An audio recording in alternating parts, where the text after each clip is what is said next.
Oh, there we are. Okay, so I am stuck in traffic. So it's a Tuesday morning at 8:11. Look, you can see that. 8:11. So I am going to do just a little video here. And I do watch other people's videos. No, you're not. You're lying to the human race. Ooh, you're like it is a puppet show. Yeah, the whole world's a stage. Astronauts are actors, of course, and yeah, they get paid.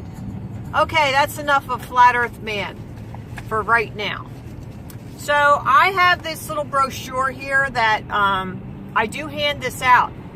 But I'd like to go over a few things instructional wise, so when you're out there teaching, you can be aware of these things. The first one is the balloon. Whoops, hold on. Okay, so the balloon footage is pretty good. I like that one.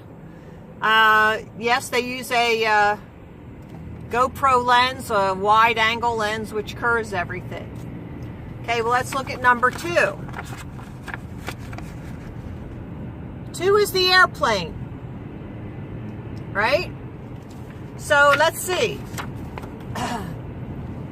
The airplane is a nice idea, but what they're going to say is gravity is like a string or a tether from the center of the globe, and the same reason that they will, claim that there's curvature is the same reason that they will claim that the airplane just keeps going around the globe and it doesn't have to dip down, because the gravity will hold it at that position and it won't have to dip its nose down. So you have to, when you're teaching, you have to realize that there are other ways to look at this. And so if somebody brings these things up, don't go, oh no, I'm done, Don't gasp and think that your whole presentation is wrong. Some of these things, okay, so when they realize this and exit right. I'm sorry. When they research this, they're going to say, okay, so this flat earth stuff is stupid because gravity will hold it. Hopefully they will get to the point where they are going to the website and looking at the other videos, and they're past this point already. But I want to make up my own brochure, and I think number 2 will be eliminated from my brochure. Okay? So, what's number 3? I don't think so. It says, the law of perspective greatly limits our ability to see distances. Okay, number 3. That's a good one. Perspective and the way you see things. That's a good one. Okay. Number 4 is water. And that's also an excellent one. And you should know 3 or 4 places. I always bring up, when we're talking about gravity, oh, that's number 9. I'll bring that up later. Okay, so we see too far. So that should go in with, probably that should go in with the number 3. But it is a little different. Perspective is a little different than seeing too far. Because in seeing too far, you have to use a zoom lens. So, I don't know that they're bringing in, I'm driving, so I don't have the whole thing memorized. Okay, you have to bring in angular resolution. Okay. Here's all right, number 6 is plane. Exit right. Okay, number 6, plane flights. Thank you. Harrisburg, no. New Jersey, yes. I want to go to New Jersey. Thank you. So plane flights, yes, you do lose them. They lose the GPS tracking, the ground positioning tracking. And Loran was the first military tracking, and now we have the ground-based towers, which is the same idea. But, you know, the military comes out with the first. The government, they have the technology, and then when they have it used for their purposes, and they figure out a way they can charge us and make money off us, then they'll release it into the general population.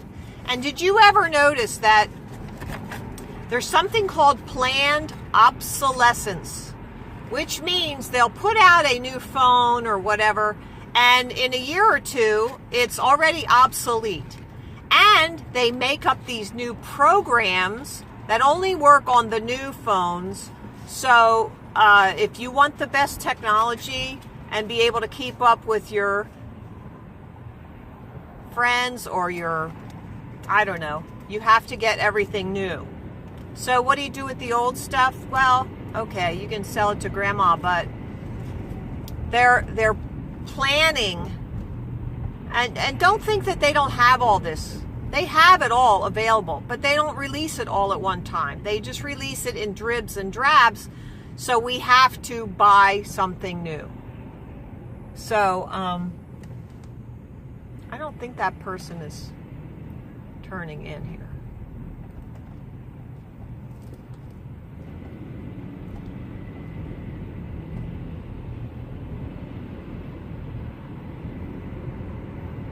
So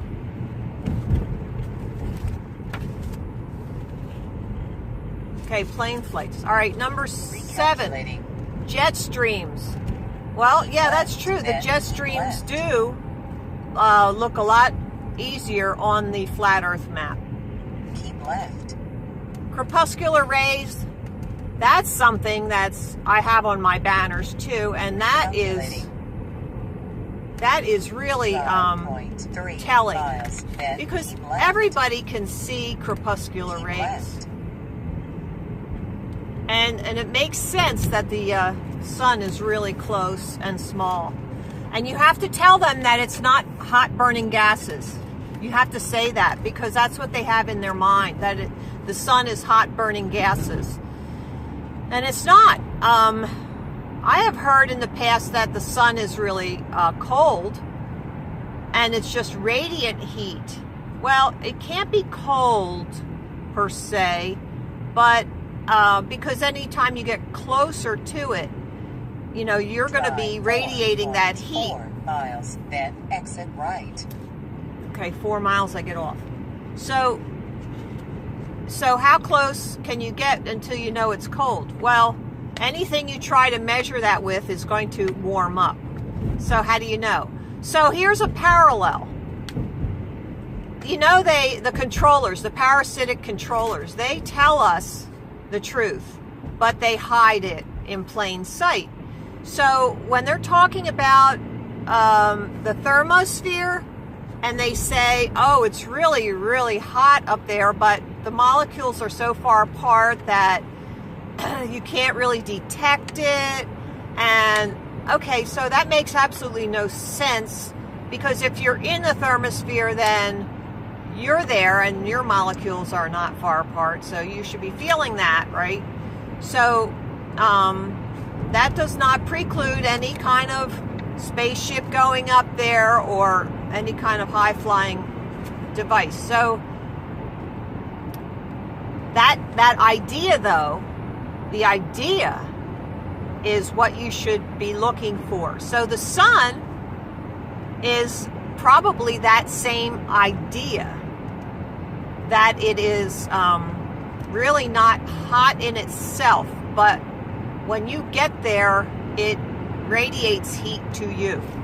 So that's an idea that might be working. So it's kind of like a parallel. All right. Number 9, gravity. So gravity as defined is pulling to the center of the ball. And if you've ever heard any of my videos, my teaching videos, it's the curvature is part of that definition. Excuse me. So I can prove there's no gravity pulling to the center of the ball because there should be no natural flat places on Earth. And I use the Bonneville Salt Flats because that's a dried up salt lake. So whatever the surface was of that lake, the bottom should be reflected the same way. And some young man I was talking to said, well, what if they put, just pour the salt right in the middle? I'm there, what? Well, that doesn't happen naturally, young man. So, no, I'm rejecting that. And he didn't argue with me, so I guess he knew that was kind of a dumb example too. But even the smartest people will try and come up with something that will keep what they know, because that is what their life is based on. That is their value, and their worth is their human knowledge. So, just be kind and gentle because this is all they have. You have to just understand that. Okay, now, boats. Number 10 is boats. Boats going over the curve. That's an easy one. And they have pretty good pictures right there. Okay, so I think that's a very good one. So it seems as though this little brochure, I'd only replace maybe 2 of these things. And maybe that won't be such a hard deal to do. And then I could make it more my own, and I would feel a little bit more confident in this, because that one about the airplane dipping its nose, I think, is really kind of lame. We've got to graduate up here and start figuring out that you cannot, you have to know the concept in order to talk to these educated people, because they will just laugh at you. And if you come at them and tell them something that's logical and sensible, then they're going to respect you and maybe listen. So this density and buoyancy thing, I've got to address this again, because I still hear some people using it. Density and buoyancy are not forces, guys. They are properties. Density and buoyancy are properties within the force. Okay? They do not define down. They could give you a clue as to the direction of down, but they do not define down. So it has to be another force that is causing the direction. Okay?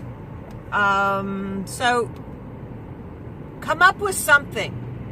I say it is my opinion that it could be diamagnetism, and it's really a push down, not a pull down. And there was somebody else, and I don't write all these things down when I'm talking to people, but somebody else was saying something about the force getting stronger as you go higher. And I said, well, that would work with diamagnetism, and they agreed. And so that was an interesting idea. So, going through paying the toll here with my Easy Pass. I am heading to the Albury Arboretum. Keep left, then keep right. Okay. In 0.2 miles, keep right. So, the Albury Arboretum, I belong to a grocery co-op, and for that we have to work 6 hours a year. Right. And I chose to do my work with, and I have to do 12 hours because my mother is 91, and so she can't really do like hard yard work anymore. raking and sweeping is okay, but we were digging out bushes and whatnot. But I did take her to the co-op last Friday night, and we ate dinner there, and they have a Friday night thing. Sorry. So 5.6 miles. Okay. So afterwards, I had signed up to do cleanup afterwards, which meant putting away the tables and chairs and the trash, and we swept up the floor. And I thought, well, Mom can come and help me do that. So we went and ate dinner, and she helped me do that. So she really enjoyed it too. I mean, you know, she does. So that was good.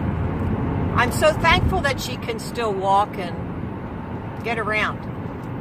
Although she's like 98 pounds, so it wouldn't be much for me to carry her. So anyway, sorry for the sidetrack. Yeah, the pull down. I mean, the pull down or push down. And I tell people that it's my opinion, and I go into the Taurus field, which is, some people are really on to that too, and we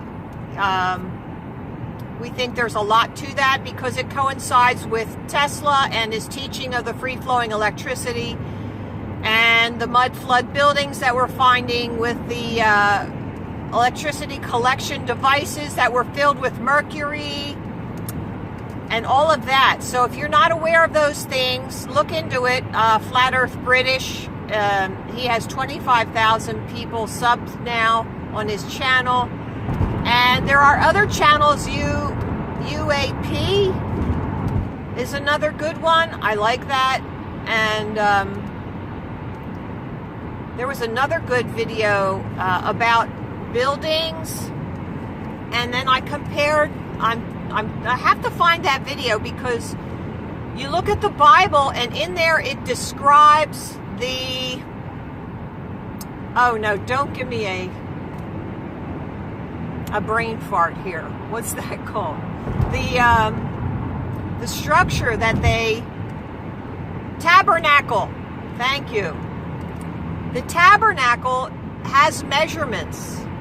And there's even a place out in Lancaster, Pennsylvania where they have this life-size tabernacle set up. And I think I'm going to go out there, take a day trip, and go out there and talk to those people and show them what I'm finding when I get that other video. Because it really looks similar. There was like a long hall, and then like a big front room, and then a smaller room in the back, and then where they want the altar placed and all of that.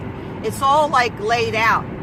So I think it has something to do with the way these buildings were structured. Now, they will tell you that the early Hebrews were nomadic, and that's why it was only made out of curtains. But no, I don't think so. I think that it could have actually been stone and just covered with curtains. It does not say that it has to, only be constructed of curtains. And the Bible was tampered with. So I do believe that. I do believe they took out the book of Enoch. And then people will say, well, Marilyn, you can't be a Christian because God said his word would be preserved. Okay, well, it didn't say, he did not say it would be preserved in the King James Version. Did he? The Ethiopian Bible has the book of Enoch in it. So maybe that's the one that he preserved, and you guys need to go there and read that one.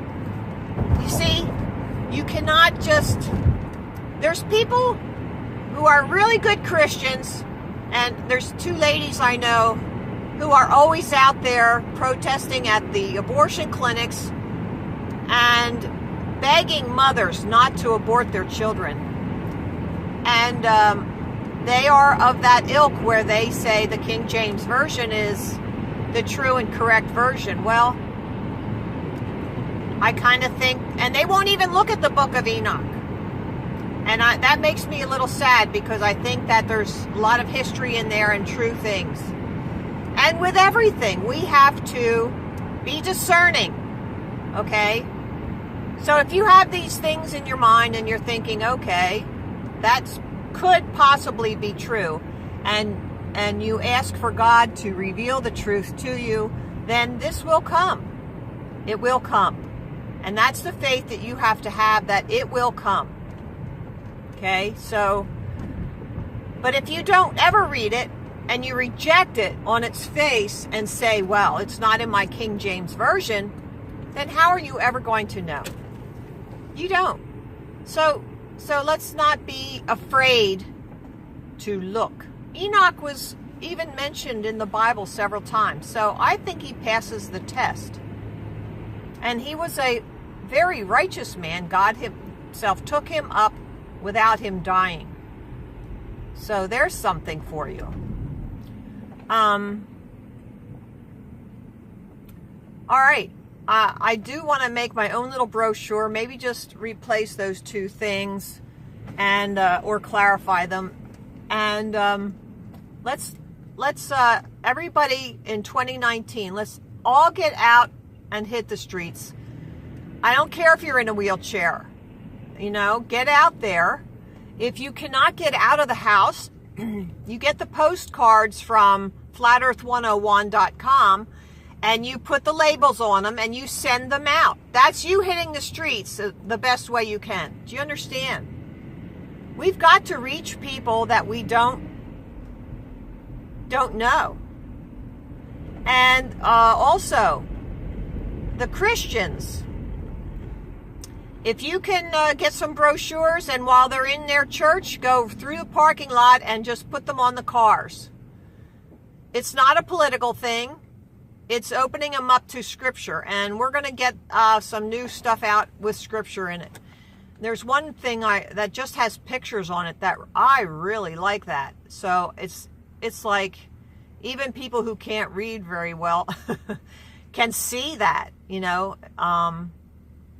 So I'm going to do something about getting that out in production and available on flatearth101.com website. So I'm in the city now. I'm going to have to pay more attention. So thanks for listening today, and I hope you have a blessed day, and make 2019 Flat Earth's biggest year yet. So get out there and hit the streets. Love you. Bye.